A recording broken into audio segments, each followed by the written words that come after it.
Hello my friends, today I want to talk to you about how to start a Echo SRM 266 weed eater.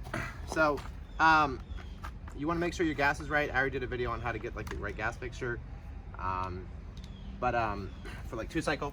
But let's go ahead and I'm going to go ahead and put the gas in. So let's go ahead and push this here and then fill the tank up. So I want to do the primer bulb like different weed eaters might be slightly different, but for this one I want to do it like 8 times. Okay, you maybe need to have it on. It's definitely a cold start, so let's do it like 8 times. 1, 2, 3, 4, 5, 6. See that?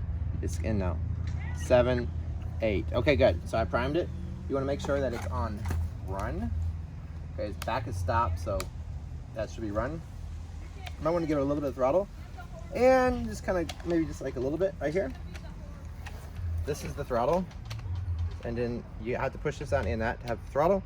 It's on choke right now, a cold start. So let's go ahead and do this, and then I'm going to pull like several times. Okay, and this thing has actually, I've never even started this before, ever. It's brand new weed eater. Okay, that's 1, 2. Okay, see it kind of started. So I'm going to go ahead and try to do it to run. Okay, now I'm going to, it kind of bogged out a little bit, so I want to put it back to cold start. Try it again.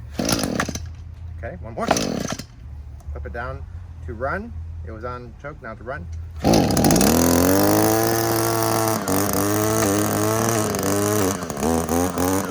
go.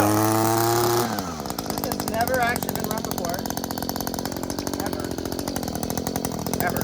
So, let me know what you think. And then to turn it off, you just kind of go like this.